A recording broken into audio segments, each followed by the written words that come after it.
There's a fungus gnat in my tea.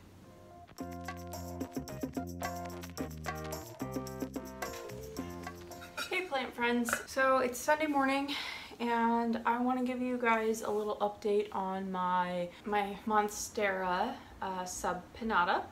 You can see the 3 original leaves that it had during shipping. It's pretty floppy. So this little stick right here and right here by my pinky, you still really can't see it. Okay, so those were supposed to be leaves. It was damaged pretty badly during shipping / when I opened it like an ape. But I do have one brand new fully formed leaf right here. It's bigger than all the other ones, and then I have another guy coming out. So I've waited a while to do anything with this, partly because it's been kind of pushed up against my window, so it was kind of supporting itself, but this is getting a little ridiculous. The roots are also, oh gross, it's dripping on me. The roots are also coming out of the bottom of this. So what I'm gonna do is I'm gonna chop and prop as well as repot it with a pole. I am running low on a lot of like soil and stuff, so I have garden soil that I'm going to heavily amend. I'm also going to use some rooting hormone. Oops, my bad. Rooting powder. So let's get going. All right. Yeah, I'll just do this. This is fine. So this is, I'm gonna set this guy over here for now, which I didn't think about. Okay, so this here is just dirt for the garden. It's from a bag. It's not actually soil from outside, because that is terrible to use for your houseplants unless you live in those climates, I guess. Typically, garden soil compacts more easily, so I'm gonna amend it heavily and we'll go from there. I should have got a bowl for this, but whatever.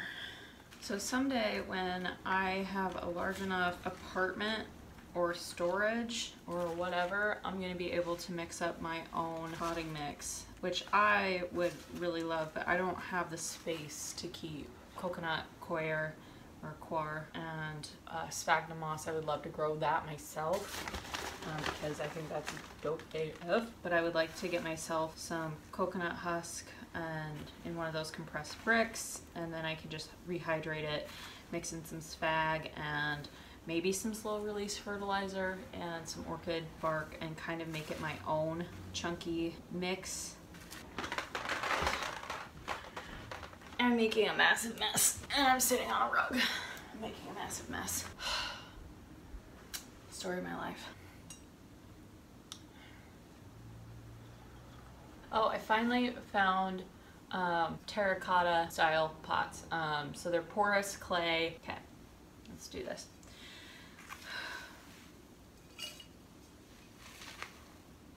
I'm going to put the moss pole kind of towards the back. I want it to stand upright. I'm going to put a little bit more in the bottom. Oh my god, it's standing up. That never happens. Okay, this guy really needs propped up properly. So I tied it to a knitting needle that I no longer use because Becky Homeki here can knit.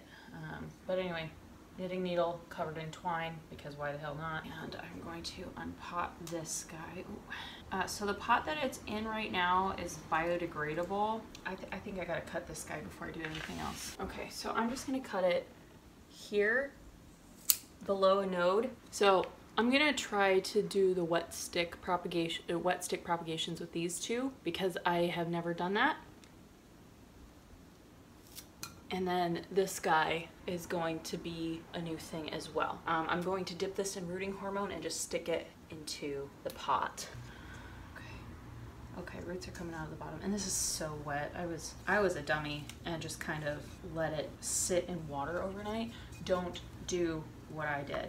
Don't frickin' do it. So I'm putting in dry soil, and I will moisten this, but I'm gonna give it a couple days. Just kind of gonna lean this guy up against the pole as best I can. I always see YouTubers and plant Instagram people like not filling their pots all the way full, and there is a lip here, in here, that I really probably shouldn't go past, but whoops, I'm just gonna do it anyway. That's how I do it. Okay, so this guy is good. I'm just kind of leaning it up against the pole. These are prolific climbers, so you can already, you can already tell from how it kind of did its thing. But I want you to see this leaf. It's so pretty. How does that look? Yeah, I like it. Okay, it's fine. It'll be fine. It's fine. Don't worry about it. It's fine. So what I'm gonna do now is dip this in rooting hormone and let it go. So I read the directions on this that say dip and plant. Pretty much it. Simply cut, dip, and plant. I've done this a few other plants, but not many. It's just this white gray powder. Did it. Cut. I dipped. Now I'm gonna plant. I'm going to take some twine and just kind of loosely suggest that it hang out. Because the root ball of the big plant is so freaking wet, it's getting all the other media in here damp as well. Okay, I'm going to probably just locally water, and I'm just going to kind of tie them right here to keep them upright in a loose knot. There, done. Okay. Ta-da! It's going to start climbing up this pole. It's going to be awesome. I'm going to have a monster on my hands. I'm so excited. I love it so much. So I have behind me 2 wet stick propagations already. I've never done wet stick. I watched a YouTube video, so that makes me an expert, right? So what I'm gonna cut the nodes, so where the little aerial root is coming out here and here. I'm gonna cut in between. I'm going to dip it in rooting hormone and put it in this bag that has perlite in it. So I have 2 wet sticks in here. This is from my Philodendron Melanoneruon. I have not shown it in a video because I have not shown it in a video. Oh, that one actually is doing something. So I'm gonna cut it there.